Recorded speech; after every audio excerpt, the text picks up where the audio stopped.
Hello and welcome to this video on how to mitigate against zero-day vulnerabilities. My name is Derek Humphreys and I'm Developer Engagement Lead here at MasterCard. Dealing with vulnerabilities like this is quite a broad topic. So today we're going to be very much focused on what developers can do when it comes to their coding and their CI/CD pipelines to help reduce their exposure to vulnerabilities like this, as well as deal with them far more quickly when they occur.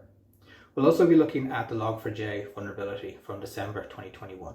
Because it provides some good examples of different attack vectors that can be used and how our decisions when it comes to coding can help protect us better.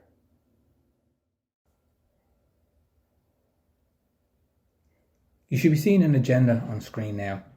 There should be timestamps beside the different topics as well to allow you to jump around.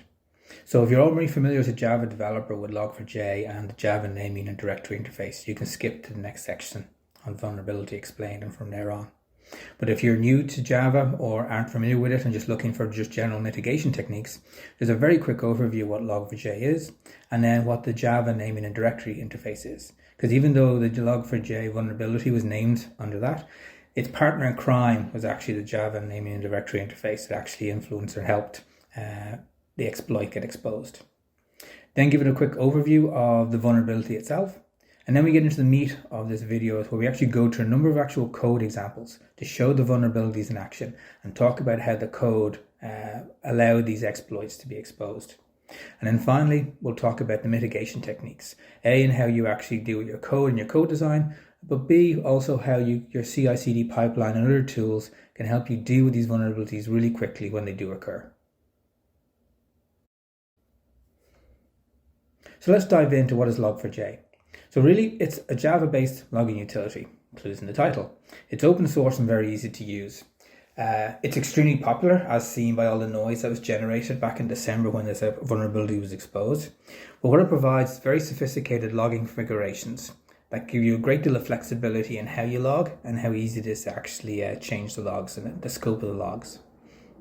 It has built into it a very powerful lookup feature, which allows you to bring into your log files various different environment in Java variables that you can print out rather than you actually having to track them all yourself. And this actually is at the core of the exploits that actually occurred. So what is the JNDI or Java naming and directory interface? First thing, it's not part of Log4j. This is actually a core capability within Java. And it allows us to abstract the interface between our application and the wide range of different directory services that are available. Two of the most popular directory services are LDAP and DNS. A very common use you'll see for LDAP is to be able to look up the location of your data source. But also you'll see it as a way of storing utility classes, Java classes, in your LDAP server, and then using a simplified lookup request to the LDAP server, which will then dereference to its actual location of that class on its server, and then either deserialize it or download it directly into your application, in which case JNDI will then execute that class. So here we're going to have just a very quick overview of the exploit that occurred in December with the Log4j. So as we talked about before, Log4j does have a very powerful lookup feature, which also can actually make JNDI calls. So here's an example of one where JNDI is making a call out to an LDAP server, which is actually controlled by an attacker. So it's an external service, and it will provide objects that they control that would then be downloaded into your application and executed by JNDI. One thing to call out is pretty recently Java had this feature disabled by default, the ability to actually execute remote classes inside JNDI. But you might actually have it because you're using an older version of Java, it might not be disabled, or because you actually wanted this capability turned on because you actually had utility classes you were using. You might have a VM parameter, which is called out here, that actually allows you to trust these code bases and execute them inside your code, or it might have been switched on by accident. There's also a case of people getting caught out because they themselves don't use Log4j, but because of the myriad of dependencies they might be pulling in, if one of the other libraries they're pulling in actually did use Log4j, that could open you up to the exploit. So we'll go through a number of different experiments, which is going to build on each other, and I'll go through them one by one. So very start, I'm just going to show you how simple it is to use Log4j. The second one is going to just show how simply logging out headers, you're not actually even capturing any kind of input, you're just logging, logging traffic, and it shows how that can be exploited. Then we're going to show how actual user input can be exploited. And then we're going to show how DNS and LDAP services can be used to return very important information back out to an attacker, or how they can execute code inside your own code base. So here we are just showing the first of our experiments. So quickly I'm going to just show how easy it is to actually bring in Log4j into your application. So I'm using Maven here, and it really is a case of including it as a dependency. Now this version is one of the pre-patched versions, so you can see the exploit actually occur, but you'll have a more up-to-date version here when you're running this. Once you've brought it into your application, the nice thing about Log4j is you can then, in a separate properties file, control a great deal about how you actually use Log4j, from exactly how you're actually exporting in your each of your log lines, right down to where they're actually going to be logged to and the scope of how they're being logged. And this can be changed and brought in pretty quickly. And here's the code base, and see exactly how easy it is. You just bring in the libraries. In this case, you just get your logger, and then you just make your calls. And you can hear just a range of different calls just to show the different ones exposed. You also see here the use of one of the lookups. We're actually going to bring in a Java environment variable to actually show our runtime. So I'm going to quickly execute this just so we can see it in action.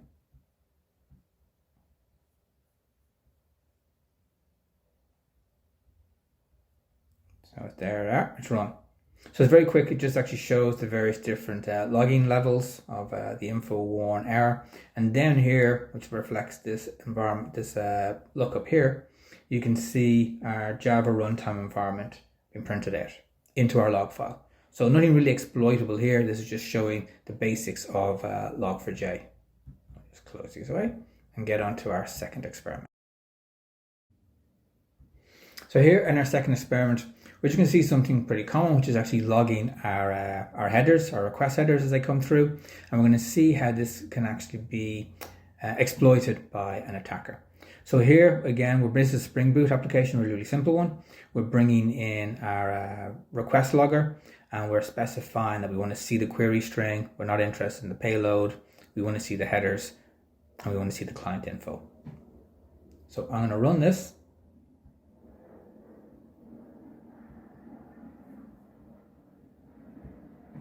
And then I'm going to execute a very simple call just to see it in action.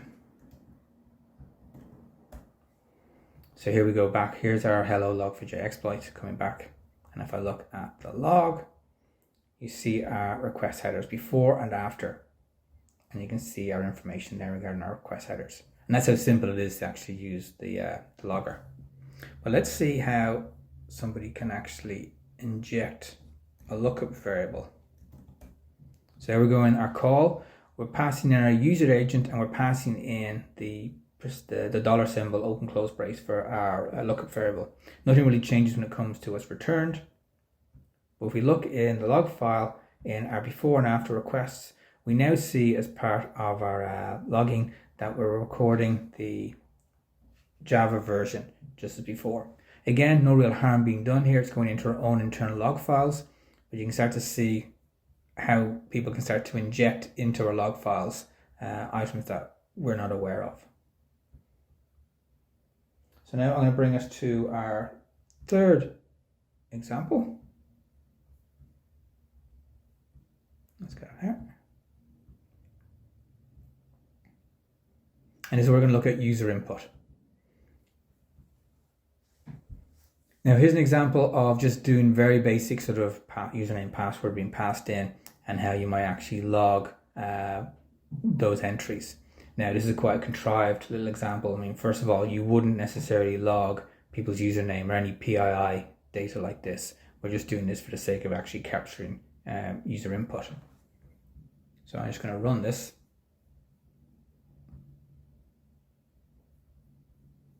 And then in the terminal, by the time I get down there, it should have been run. I'm going to just call a proper version. So this is me just logging in with a username of Derek and a password. We just return hello Derek. And in the log files, we should be logging my username attempted to log in. And we see that there, Derek attempting to log in. Then if I call this similar to before, make the same call, pass in username. Now, because essentially it's just a string, when it returns it, it's actually, or prints it out, it actually just shows hello, exactly what I passed in, whether it be Derek or whatever else. But when you look at the log files and it goes into Log4j, Log4j will actually then interpret that and bring out the runtime environment variable, as we have there. So here, we're always being wary of input variables or inputs from customers or from any kind of external source. Generally, we want to log any kind of failed attempts, but we need to be aware of how we log and why we might want to inspect what we're actually logged to make sure there's no special characters, lookup variables, injection attempts actually occurring before we actually make any of these log attempts. So we move on to our next experiment.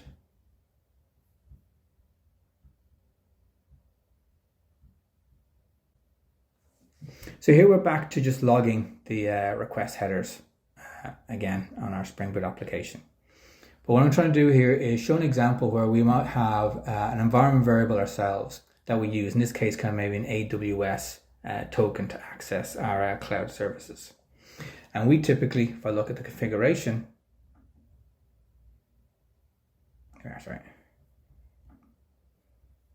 we would have an environment variable, something like that. Now, we're not very inventive when it comes to naming access tokens, so these can typically be guessed quite easily. So you have an access token held internally that you want to be able to use. So let's run this.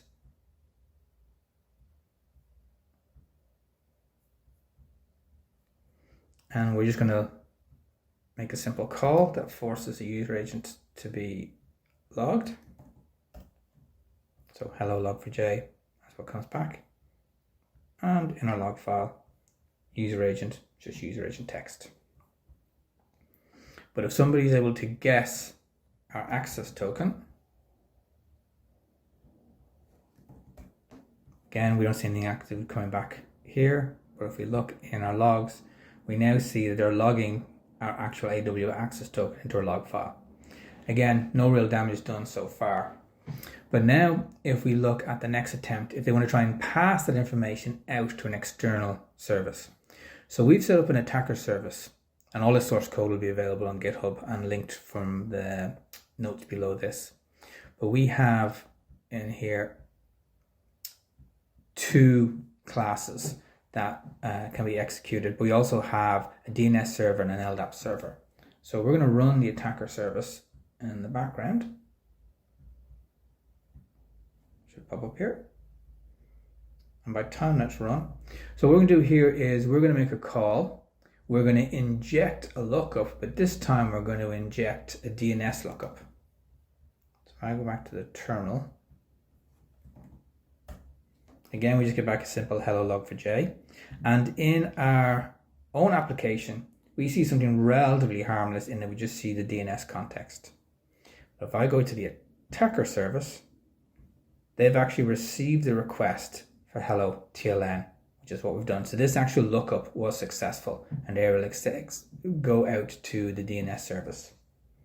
So I think you can see where this is going, where you combine those two together, the ability to guess an access token and get the information out to an external service.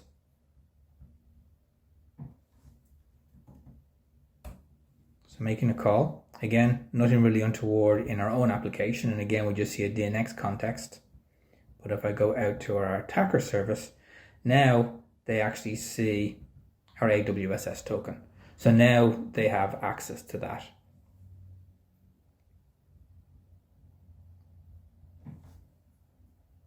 And if I go to the next level, this is where we may want, instead of a DNS, let's make sure an LDAP call. Now, typically, as I mentioned before, this wouldn't work by default in the later versions of Java. If I look at my configuration here, I've explicitly turned on this VM variable here to be able to trust the code base. So this is disabled by default. This could be enabled within your application because you want to be able to pull in remote classes from LDAP services within your own organization. It could be enabled by default. by accident, or it could be enabled by default because you're using an older version of Java. So this is what actually opens us up to this exploit.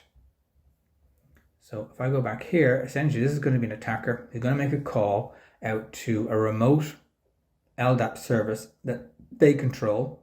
It's going to bring back a class, their class that they've written here. You can see it at YouTube. That's actually going to redirect you to a YouTube video. So just see this in action. We're in a terminal. And as you can see, a particularly malicious and evil attack they've executed there. And it's not just limited to redirections online. They can obviously execute the code that they passed down the class, or they can use it to execute other code that already exists on your server. And there we are, I've brought up the calculator on my MacBook. So we can see and appreciate the different approaches external attackers can actually take to inject these kind of lookups into your code base and be able to, more importantly, either execute code or get remote access back out to their own services to be able to inject code or share information back out with them. So now we start to look at some of the ways to mitigate against these vulnerabilities. Now we are focused from a developer perspective, but there are two areas where DevOps and TechOps are going to be involved. Primarily at the edge, when your first port to call is the firewall protection you have around your applications from external attacks. So typically you would obviously have everything limited to your custom IP addresses, limited into certain ports that can be used. But to go beyond that would be to look at the actual inspecting the inputs and payloads that are coming in from these sources. So even if you've got a customer who's using an authenticated approach, that customer may have been compromised through some other mechanism you're not aware of. So some attacker could be using a trusted pathway through a customer to access your systems and start to inject various different commands and lookups. So it'd be good to actually use either a direct inspection, where you're comparing and looking for certain known injections, like the way we did there for Log4j, looking for the $symbol curly brace. But to future-proof yourself, it would also be good to look at machine learning and AI to just watch for patterns, learn what good behavior and good payloads look like. And so that will protect you and warn you when you start to see strange characters being introduced into usernames, into user agents, or into headers and so on. And so it gives you a level of future-proofing against future attacks, rather than you retroactively going back in and updating your inspection regexes against known attacks. Another thing then to watch for at the same time in parallel is egress management. So even if you had a badly patched system using older versions of code and you weren't fully protected on inputs being injected, if you blocked all attempts of your application to connect to the outside world, then you go a long way towards preventing a lot of these vulnerabilities. If you can't send back out the environment variables or can't make calls back out to an external service to pull down dubious classes, then you do go somewhere to protect yourself. If you have to make external calls, then obviously do it by exception and have it very tightly locked down.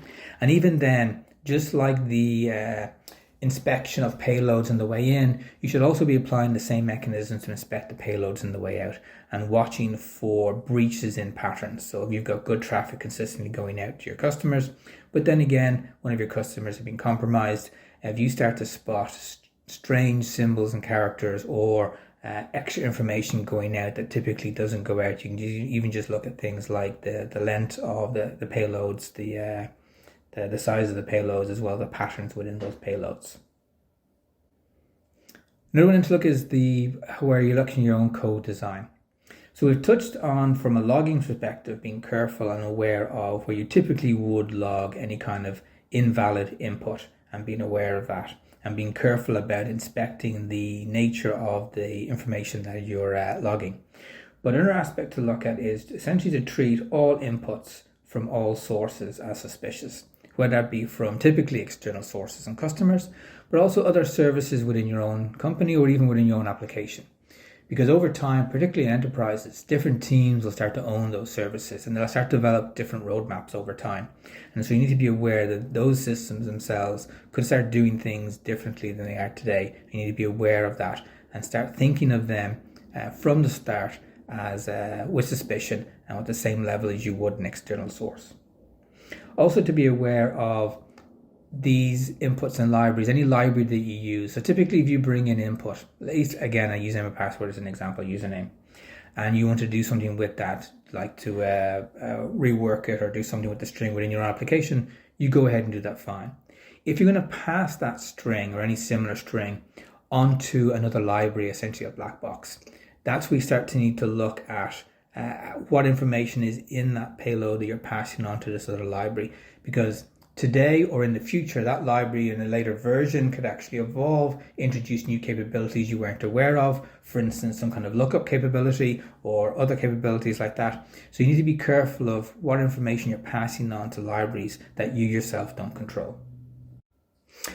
Okay, so another area then to look at is making sure all your components are as up to date as possible. That's where your CI/CD pipeline can come into play, in that every time you do a release, it is also pulling in the latest patched versions of the various different dependencies. And this simply just limits your exposure, your window of exposure to a vulnerability when it occurs. So in this slide here, we're looking at essentially speed is the key when a zero-day vulnerability occurs. And here's a tool that we use called Prisma Radar, which is very good at keeping track of all the different libraries and components across your application and what version they're at and what patches are available for them. So you can very quickly inspect and run through all the various different dependencies and then call out an alert anywhere where you might have a vulnerability. So this allows you to very quickly identify where you might need to patch something directly, rather than actually having to hunt through your code more slowly. So this actually brings something down to a matter of minutes or maybe hours, rather than possibly days trying to hunt through millions of lines of code. And another area in relation to your CI/CD pipeline is to prevent the spread of a vulnerability, is to have gatekeeping exercises within your pipeline. So here's a quick example here within Jenkins, where we've built in a vulnerability scan. And that way, every time on every deployment, you do a vulnerability scan that checks all the various different components and dependencies in your application and checks them against known vulnerabilities and issues. And so you simply get it blocked. You cannot progress until you, as a developer, go back and correct your code and bring yourself back up to code before you can actually make any kind of deployment. So thank you for watching this video on how to mitigate against zero-day vulnerabilities. I hope you can see from the code examples that we showed how attackers can exploit particular inputs to be able to inject malicious code into your application, and how your approach to how you design that code and how you control your CI/CD pipelines can help you close those loopholes, as well as actually deal with those vulnerabilities more quickly when they occur. So thank you for your time and hope to see you in a future video.